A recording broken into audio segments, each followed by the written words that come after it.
그 말 내가 먼저 했어야 했는데. 저는 가끔 아주 오래전의 대화를 떠올리곤 합니다. 하고 싶었던 말, 하지 못했던 사과, 그리고 그 한마디가 없어서 지금껏 남아버린 거리들 말입니다. 젊을 땐 사과를 지는 것이라 생각했습니다. 내가 뭘 잘못했는데 먼저 말하면 지는 거지. 그렇게 마음을 닫아버리는 일이 많았죠. 하지만요, 76년을 살고 심리학을 평생 가르치고 수많은 상담과 인간관계를 마주해보니 이젠 아주 분명하게 말할 수 있습니다. 나이가 들수록 먼저 사과하는 사람이 결국 이깁니다. 왜냐고요? 사과는 관계를 회복하는 도구이자 내 마음을 지키는 기술이고 가장 성숙한 감정 표현이기 때문입니다. 저는 은퇴한 심리학 교수입니다.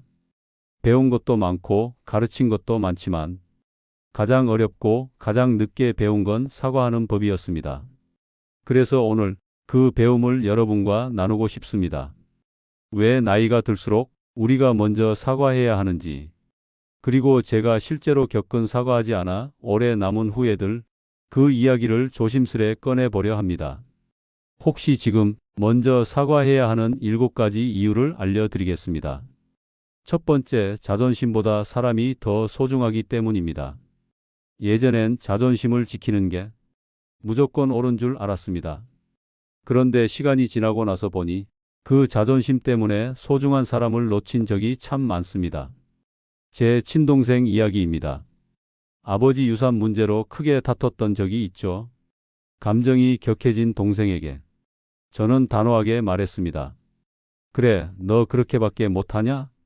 그 말을 뱉고 난 후 동생과는 3년 동안 말 한마디 섞지 않았습니다.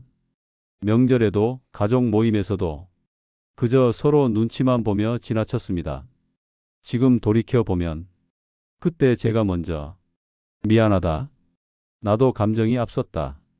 그 한마디만 했더라도 그 공백은 없었을 겁니다. 그땐 내가 옳았다고 생각했지만 시간이 지나고 나니 사람이 더 아깝더군요. 두 번째, 사과는 내 마음을 가볍게 해줍니다. 사과는 꼭 누군가를 위한 것만이 아닙니다. 내 마음을 덜어내는 일이기도 합니다. 한 제자가 있었습니다. 늘 열심히 수업을 듣던 학생이었는데 과제 제출 기한을 착각했다며 메일로 부탁을 해왔습니다.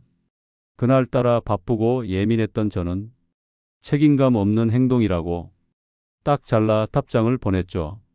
며칠 뒤 그 학생이 휴학계를 냈다는 이야기를 들었습니다.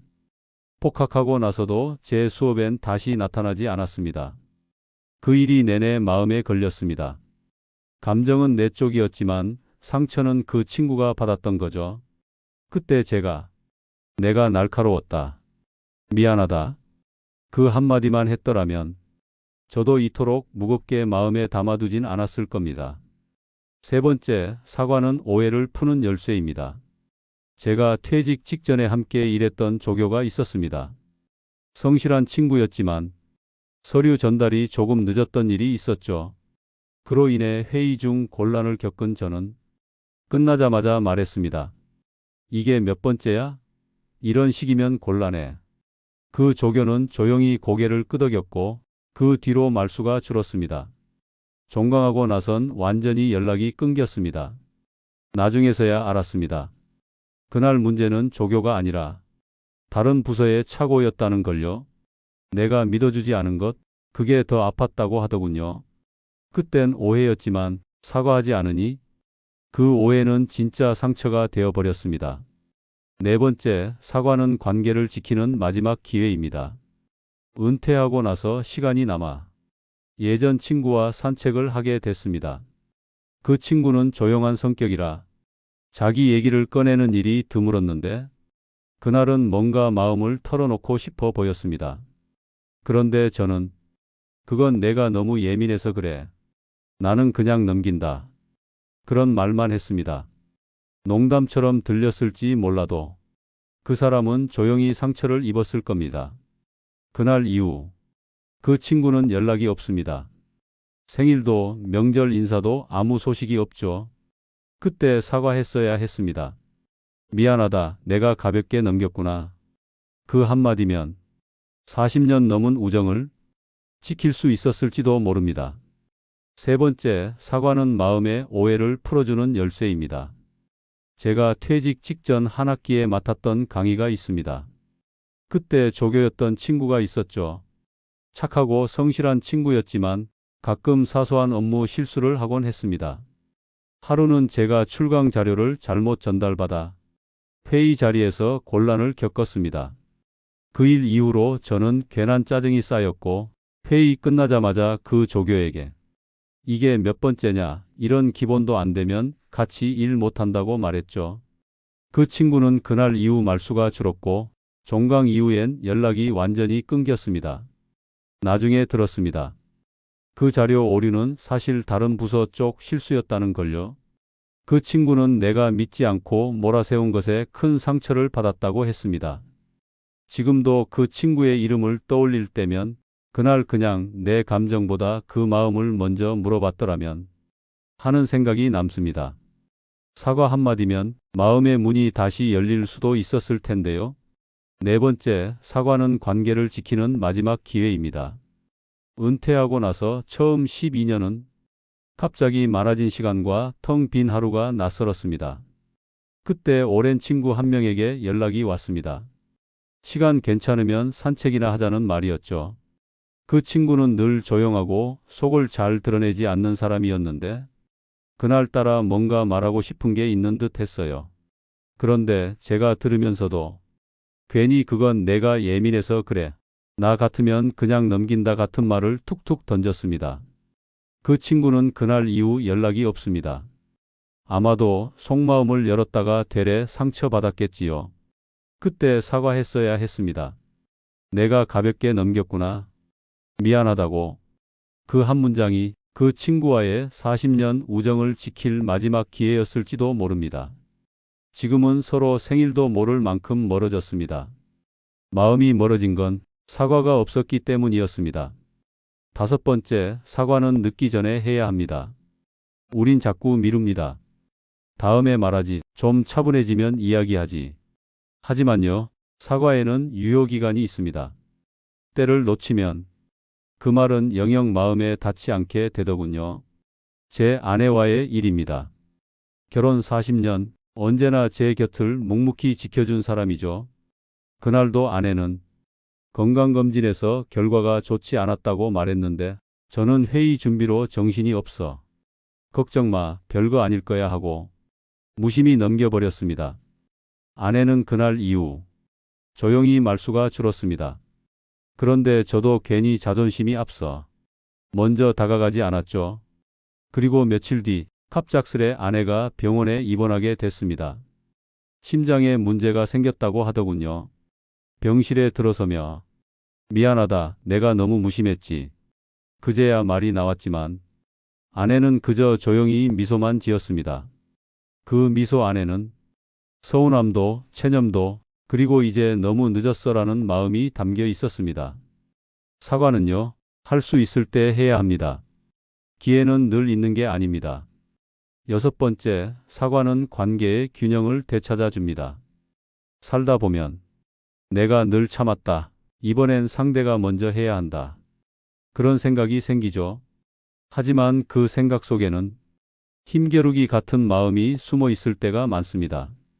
사과는 이기고 지는 게 아니라 엉킨 감정의 균형을 다시 맞추는 행위입니다. 한 후배 교수와의 일이 있습니다. 그 친구가 회의석상에서 제 연구에 다른 의견을 냈던 적이 있죠. 저는 그게 참 건방지게 느껴졌습니다. 회의가 끝난 뒤 제 말은 단호했습니다. 선배 앞에서 예의 좀 갖추라. 그 뒤로 그 후배는 저를 점점 피하기 시작했죠. 몇 달 뒤 그 친구가 다른 대학으로 옮겼다는 소식을 들었습니다. 그때 깨달았습니다.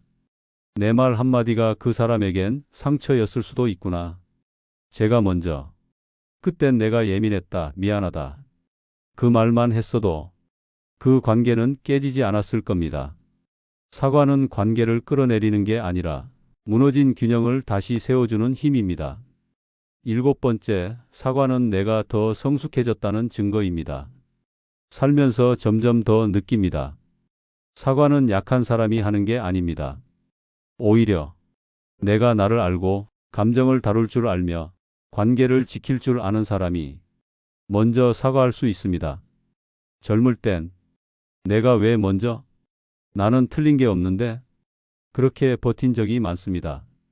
하지만 나이가 들수록 먼저 사과하는 사람이 가장 어른이라는 걸 알게 됩니다. 한 손주와의 일이 생각납니다. 중학생이 된 손주에게 제가 무심코 옛 이야기를 하며 넌 너희 아빠만큼 책임감이 없구나. 그렇게 말했죠. 농담처럼 던진 말이었지만 그 아이 표정이 순간 굳어졌습니다. 며칠 동안 저를 잘 찾던 아이가 갑자기 연락이 뜸해졌고 그제야 제가 먼저 전화를 걸어 할아버지가 잘못 말했다. 상처 줘서 미안하다. 그렇게 말했습니다. 그날 이후 그 아이는 다시 예전처럼 제 옆에 앉았습니다. 사과는요, 내가 틀려서가 아니라 내가 관계를 더 지키고 싶다는 마음의 표현입니다.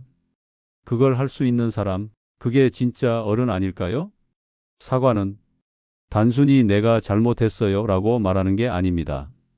사과는 마음을 여는 기술이고 관계를 회복하는 지혜이며 무너진 균형을 되찾는 감정의 언어입니다.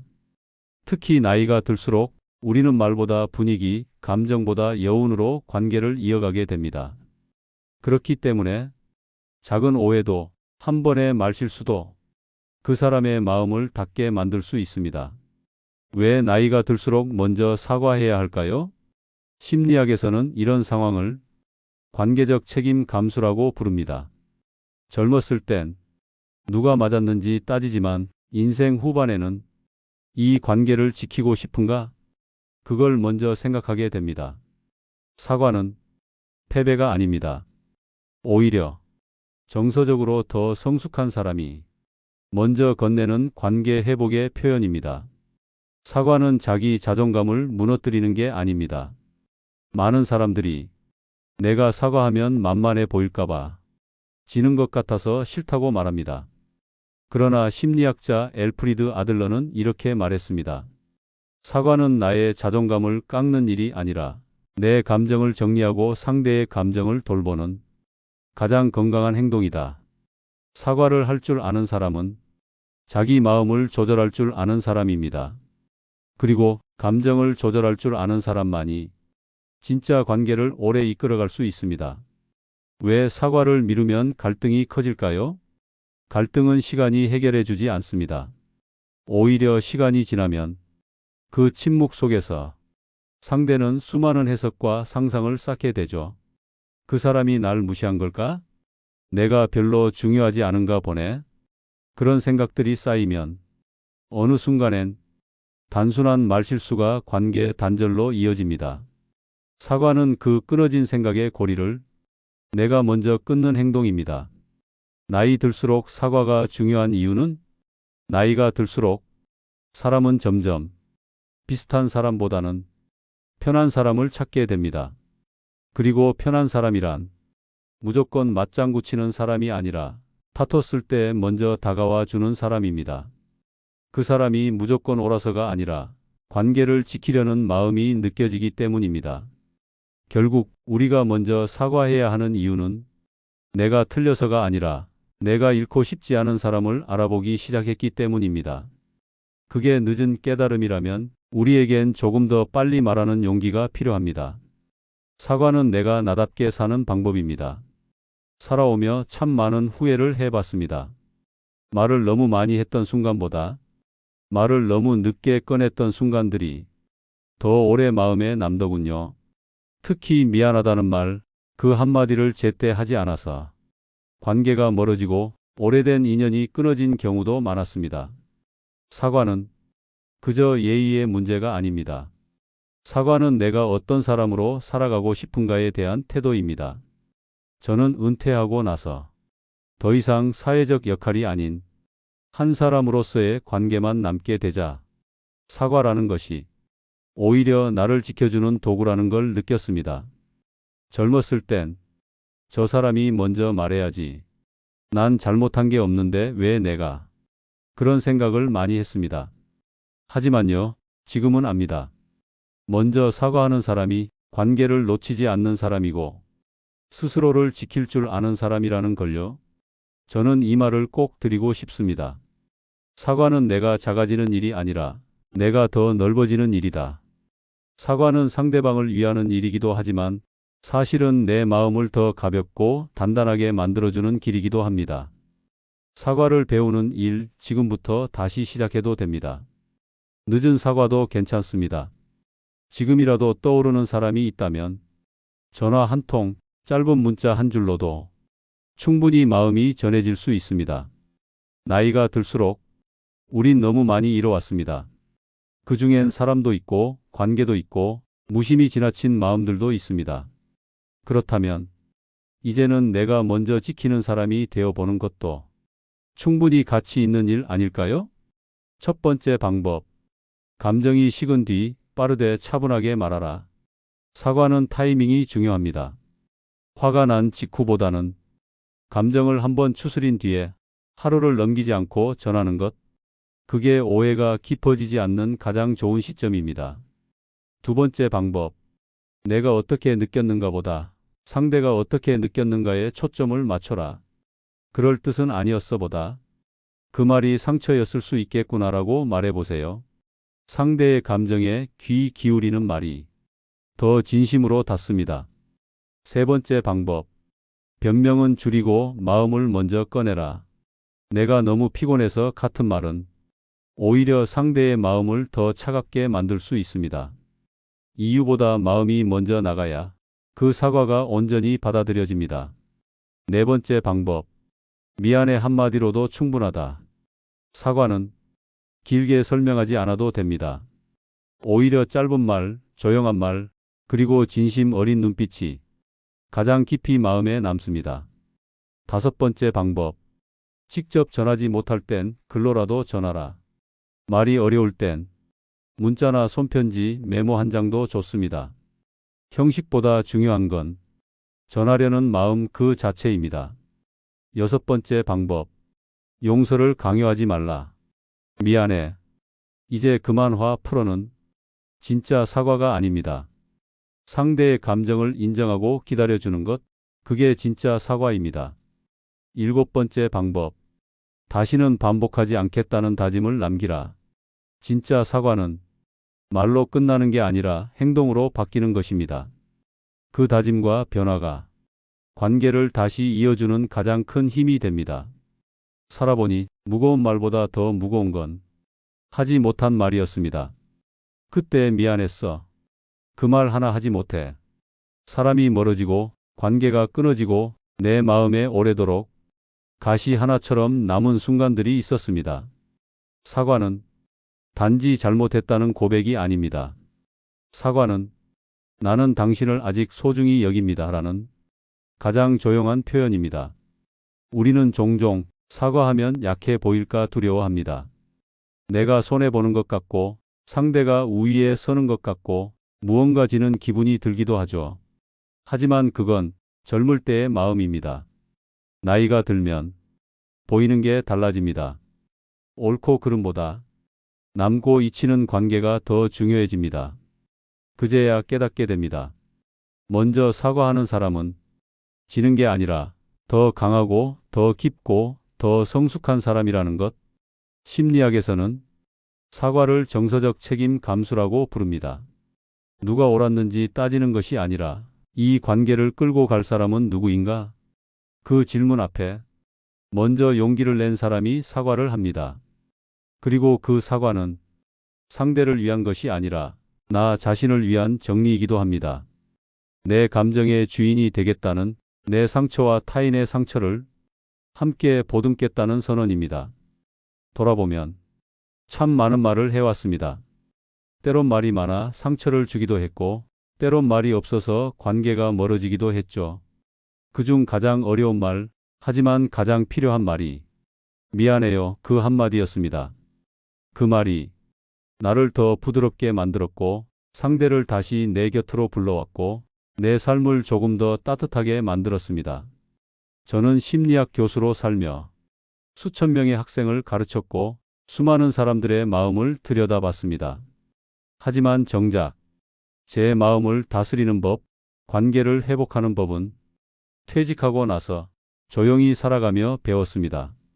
사과는 책으로 배우는 게 아니더군요. 사과는 살아가며 놓치고 후회하며 조금씩 익혀가는 삶의 기술입니다. 독일 심리학자 에리 프롬은 이런 말을 했습니다. 성숙한 사랑은 상대를 책임지는 것이 아니라 관계를 지켜낼 용기를 내는 것이다.